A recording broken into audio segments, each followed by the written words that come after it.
Hi, hello, and welcome back to Cricstatic Season 3, powered by Wannabe. I am Tasmay Krishnan, the show host who brings you the most, and I'm very excited for this episode because the match 2 was like that, and we are in that stage of the tournament currently, the playoffs, and the Kolkata Knight Riders have progressed on to the finals. And before I progress with my episode, please do check out my podcast sponsors, Wannabe's website, www.wannabe.in, and also they have an app of their own, Wannabe app, for everything real estate. They've got B2C and C2C services. I'll address more about that as I progress with the review, but coming straight back into it, I must say, 159 in 19.3 overs was never going to be sufficient, especially versus this star-studded KKR batting lineup. Every player out there has been playing an aggressive role throughout the tournament, and I must say the Midas touch and the GG touch is something that will always work in their favor. And I was very much perplexed by the way the Sunrisers Hyderabad batted yesterday. They were playing visibly under pressure. A lot of pressure was paramount on them. They've always not been a side that has made it to the playoffs, so they haven't played a lot of big games. But it was very much visible from the way Travis Head and Abhishek Sharma started off to the way even Shahbaz Ahmed got out, or even the impact player Singh got out. So you could see that when they were walking in, you could see that they were already a little nervous. They were trying to control all the nerves, and Mitchell Stark to bowl that ball to Travis Head to dismiss both the openers for a total of 3 runs, a total sum of 3 runs. That too, since they have been so good throughout this tournament, speaks volumes of the man's pedigree and also why he is exactly deserving of that price tag in the auction. And I must say, there wasn't a lot of assistance off the pitch. It was that kind of a pitch where the ball really doesn't come onto the bat as of sorts. You've got to play, you've got to time the ball, you've got to look into the gaps, 2s and 3s as your goal. And I must say, I think the Sunrisers Hyderabad should have watched the CSK versus GT game where Sai Sudarshan and Shubman Gill clobber 2 amazing 100s, and more than the boundary or even the stroke play, the way they found the gaps for singles and doubles, the way they play the short arm jab, they try to exploit the country boundary. I think, despite the fact that that is a longer boundary, they didn't try to muscle the ball there because the ball isn't coming onto the bat. If you try to play it later and a little later, then the ball comes out. What if it skids off the surface? That skepticism always gets invoked. So I must say it was very interesting the way they batted there on that surface. So I thought they would take some inspiration from that and try and rotate initially. But going bang bang on every surface will not work out, especially since your coach is not Brendan McCullum. And that brings me back to the topic, anyways. I must say the way Mitchell Stark was presenting his seam yesterday was too good. Just you could just make out as if he's a big match player. Chika said that on air in Star Sports One Tamil, where he said, Stark is the kind of guy who's going to come out and perform. It's a semi-final. It's basically a semi-final, and he said he said in Tamil, இந்த மாதிரி ஒரு மேடையில் Mitchell Stark கண்டிப்பாக நல்லா பண்ணுவார். And that means on this kind of a stage, when it's such a grand stage, definitely Mitchell Stark is going to come out all guns blazing.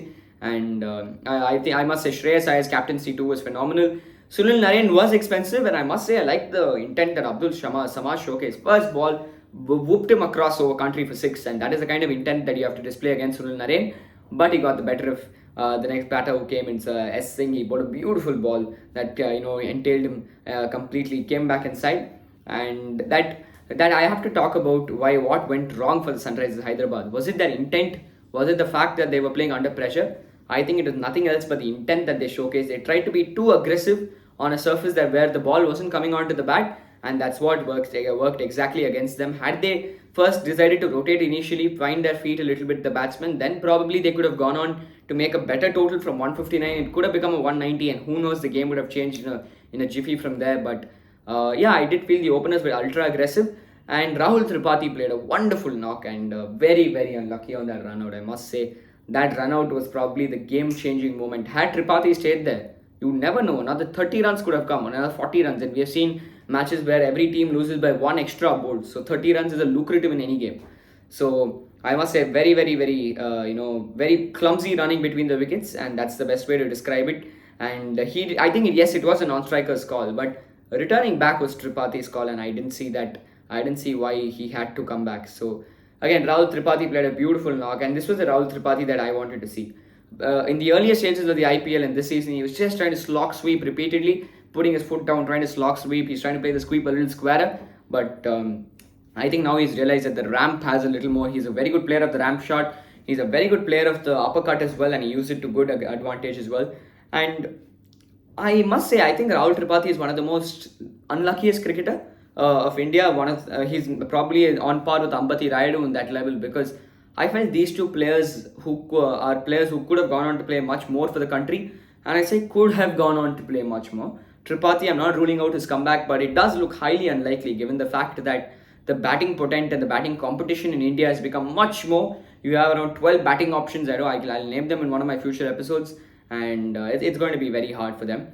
And I must say, I think the only sniff of chance that the Sunrisers Hyderabad had versus the Kolkata Knight Riders was coming out and dismissing Sunil Narine and Gurbaz early. Bring in Venkatesh Iyer and bring in Shreyas Iyer in the power play. Bring in Pat Cummins, keep your square leg behind and keep bowling the bouncers. I think that was the plan. But Sunil Narine, yes, I think Narine had the worst record in Ahmedabad by any batter. He had 3 ducks, 0 of 1, 0 of 2 and 0 of 2. So I think that is his track record. But now he came out and played, I think, 21 of 16. And I think that was exactly what KKR needed at some point. They just gave the license to both Gurbaz and Narine to come out there and just play their game, go for the runs early on, try to stitch up around 60 in the power play, 50, 60 odd in the power play, after which they can play in cruise control. But the way Shreyas Iyer and Venkatesh Iyer batted, especially Shreyas Iyer, I must say, he's always been a great player of spin. The way he massacres spin has just been phenomenal. But the way he handled the short ball too was very, very, very nice to see. The way he played the extended cut shot earlier. What Shreyas Iyer, the mistake that he used to do was that when he was batting, he used to clear his front leg to the leg side, put his body weight behind the ball and try to slap the ball across. Especially since the ball, once you try to slap it, will never go square towards covers. It will always, when you try to slap the ball like this, or when you try to slice it rather, something, the middle ground between those two shots is most likely to go a little more finer towards your deep third man or deep point.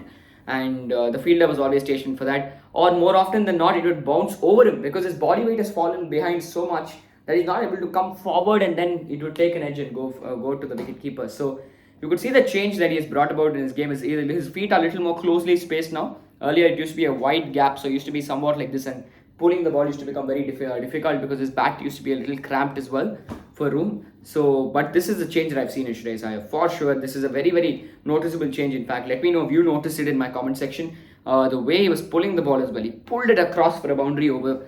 I think for a boundary, I think in the 15th over or the 14th over, I'm not too sure. And I must say, even the cut shot, the extended cut shot that he played, one thing I noticed was he usually holds his bat a little higher than the others, and when he taps twice, that means he's going to play a lofted shot, and he didn't do that as well. So when Shreyas Iyer tapped it once, I thought his body weight will fall behind again. He's going to clear his front leg, his back leg is going to be surmounted there, and he's going to try and surmount it on the pitch, and he's going to try and uppercut it over the fielder. But what Shreyas Iyer did different, and what he did better, in my opinion, was that his back leg was there, and sometimes he was too over-reliant on his body weight falling backwards, and his back leg used to balance everything else. But when his body weight fell behind, he didn't move his front leg. He kept it where it was. He moved his back leg towards the offside, towards the line of the ball, and cut it. And I always say that the way your body weight falls on your back leg defines how you're going to play the shot. And it was truly nice to see how he has done that. And I think that's another Gautam Gambhir change. A lot of players in KKR always credit Gautam Gambhir for teaching them how to play spin better. And you could see that with Venkatesh Iyer as well. Earlier, he used to have a strike rate of 123 versus the spinners. But yesterday's game, he came out all guns blazing with a strike rate, I think, around 155 odd. And he was too good. Was Venkatesh Iyer too, because he's another left-handers playing the slog sweep, and left-handers playing any stroke through the offside always have the sense of finesse, the extra sense of finesse in it. And he was just too good yesterday was Venkatesh Iyer. He was sweeping the leg spinner, the off spinner, and he was also finding the gaps wonderfully was Venkatesh. And once Venkatesh gets going, he's a player of a different pedigree on a whole. And to see the number of role changes that Venkatesh Iyer has gone through, whether he burst onto the scene as an IPL opener, then he had to change his role a little bit, get cemented somewhere in the number 6, number 7, because India demanded him to do so. India wanted him to play that kind of a role at number 7-ish. He did that very well versus New Zealand and West Indies. Then they said, Venkatesh Iyer at number 7, no, I don't think we have to accommodate the extra spinner. At number 6, then that's when Hardik Pandya rediscovered his mojo, came back from injury. So then again, KKR said, let's try and play him in a place where he can play for the national team as well. So they tried him at this number 4 slot, and I must say, he's fit in perfectly. A left-hander at number 4 who can take on the spinners and can also handle the pacers quite well. He's always going to be a lucrative, who can bowl a few overs. He's not your best bowling option, but in comparison to Shivam Dubey, is he better?